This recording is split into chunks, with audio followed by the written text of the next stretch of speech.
At Forex.com, you can take your investment strategy beyond borders and trade the world's leading currencies 24 hours a day, 5 days a week. Go to Forex.com today, open a free practice account, and experience the excitement of OTC currency trading risk-free. Go to Forex.com and start trading currencies today. I don't think we'll see a double-dip recession. I think it's extremely unlikely. Historically, they've been very rare indeed. I think the only thing that could trigger a double-dip recession is a full-blown Eurozone crisis.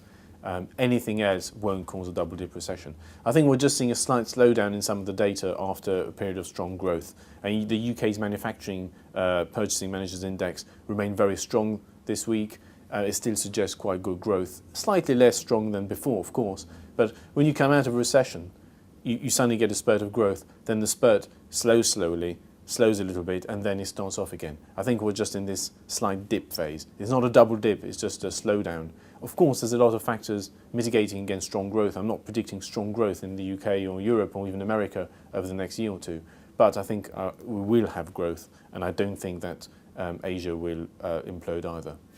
The FTSE 100 has hit rock bottom. It's down quite substantially in recent weeks. It's at the lowest levels in some time. There's 3 or 4 main reasons for that. The first is a stock-specific reason, BP again. BP is very important component of the FTSE 100, and its substantial collapse has dragged down the rest of the FTSE 100. So that's the first reason. Second reason is fears about Asia. There's some data from China and other places suggesting that growth isn't growing as fast as previously thought. I think these fears are part exaggerated, but they're helping to drag down the FTSE 100. The index is a very global index. Its performance is correlated to world trade and the performance of emerging markets, so that's quite a worry. Third, the Eurozone crisis, the sovereign debt crisis in Europe, is not going away. There's fears about a lot of Eurozone banks and a lot of worries that any new problems will drag down British banks and the whole of the FTSE 100. They're the 3 main reasons for the poor performance of the FTSE 100. So how long will it last is hard to tell, probably until people are less worried about the Eurozone crisis and until people are less worried about what's going on in Asia. If there's a continuing drip of bad news from Europe and Asia, then I expect the FTSE to remain low for an extended period of time. If not, I suspect it will recover, at least in part.